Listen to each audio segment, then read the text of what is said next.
Salam sejahtera dalam kasih Tuhan Yesus Kristus. Tuhan Yesus Kristus adalah Allah yang setia. Kesetiaannya nyata ketika Tuhan selalu memelihara kehidupan kita sehingga kita tidak khawatir menghadapi hari esok karena kita percaya Tuhan adalah setia.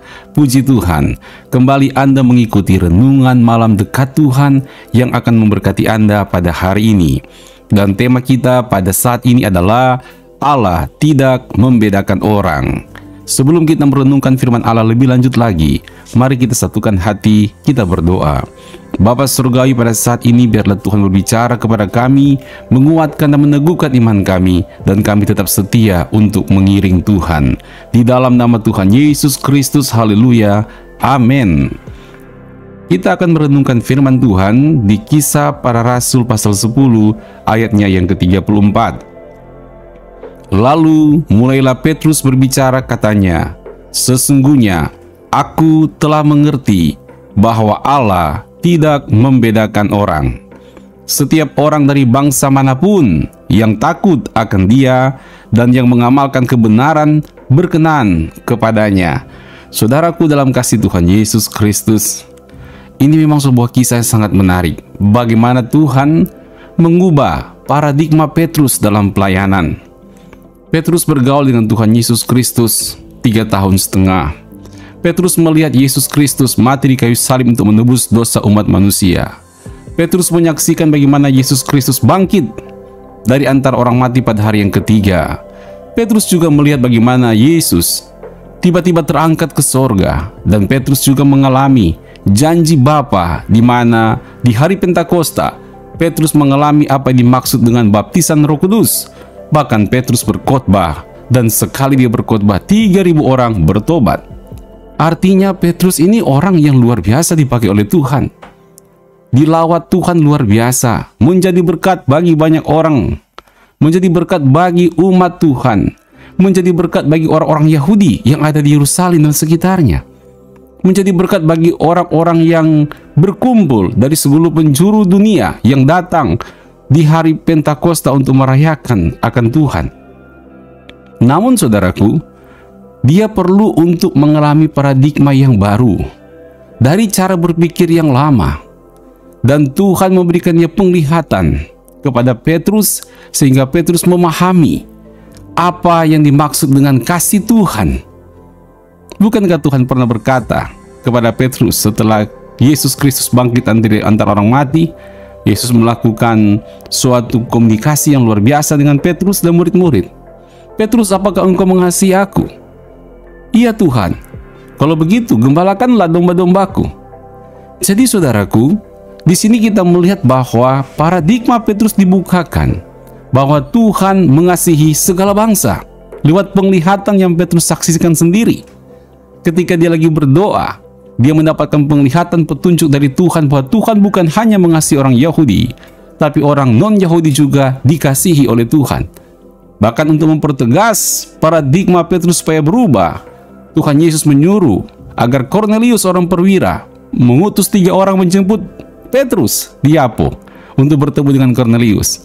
Lalu bercakap-cakaplah Petrus dengan Kornelius. Dan Petrus berkata dalam ayat ini bahwa sesungguhnya aku telah mengerti. Berarti awalnya belum benar-benar mengerti, tapi sekarang sudah mengerti bahwa Allah tidak membedakan orang. Setiap orang dari bangsa manapun yang takut akan Dia dan yang mengamalkan kebenaran berkenan kepadanya.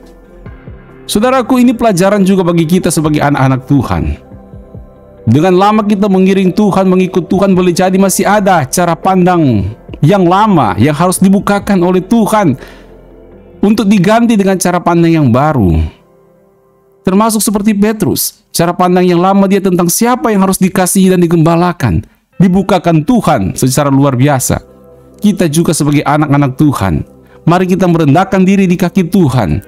Kita mau ada pengembangan, pertumbuhan, perubahan dalam diri kita, dalam pemahaman kita tentang Tuhan dan cara Tuhan bekerja, dan ada pertumbuhan secara rohani, dengan kita diberikan kepada Tuhan suatu perubahan-perubahan pandangan lama digantikan dengan pandangan yang baru, pandangan yang sesuai dengan kebenaran firman Tuhan yang harus kita lakukan, yang harus kita tunaikan, dan kita akan melihat bagaimana lawatan Tuhan yang besar terjadi. Ketika Petrus mengubah cara berpikirnya yang lama dan menerima paradigma yang baru dari Tuhan, bahwa Tuhan tidak membeda-bedakan orang, maka Petrus dengan lega dia bersaksi tentang Yesus Kristus kepada Cornelius. Dan ketika dia sedang berbicara bahwa orang yang percaya kepada Yesus Kristus maka dosanya akan diampuni, wow saudara, Roh Kudus dicurahkan, maka dipenuhilah Cornelius oleh Roh Kudus. Lihatlah, dengan adanya pandangan yang baru, paradigma yang baru dari Tuhan, maka Petrus dipakai Tuhan lebih besar lagi. Petrus bisa melihat kuasa Tuhan lebih dahsyat lagi.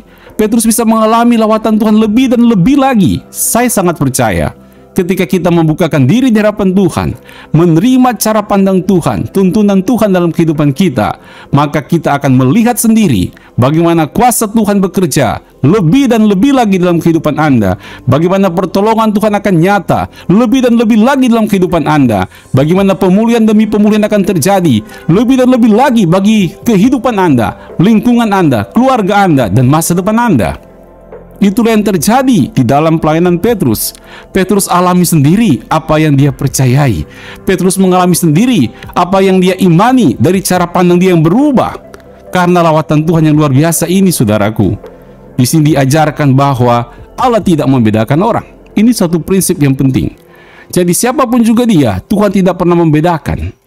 Mau dari keluarga mana, dari suku mana, orang seperti apa, Tuhan tidak membedakan. Selama seseorang takut akan Tuhan dan mengamalkan kebenaran, maka orang tersebut akan berkenan di hadapan Tuhan.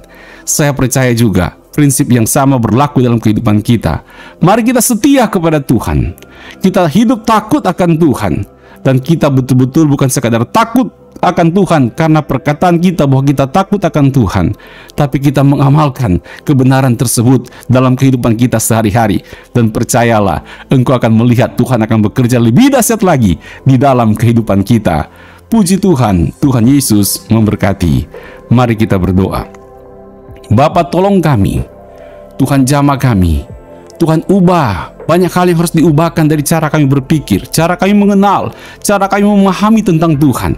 Dan kami percaya dengan perubahan-perubahan paradigma dalam kehidupan kami, seturut dengan cara berpikir Tuhan, seturut dengan pandangan hidup yang bersumber dari sorga, maka hidup kami akan mengalami kemerdekaan, pertolongan, berkat, dan kekuatan yang baru setiap hari. Dan kami akan melihat kuasa Tuhan bekerja lebih dan lebih lagi di dalam kehidupan kami. Dalam nama Tuhan Yesus kami mengucap syukur. Tuhan berkati juga setiap anak-anak-Mu yang akan beristirahat pada malam hari ini. Mereka beristirahat dengan berkat, perlindungan, dan ketenangan dari Tuhan. Dalam nama Tuhan Yesus, haleluya, amin. Puji Tuhan, Tuhan memberkati. Sampai bertemu kembali besok malam. Shalom.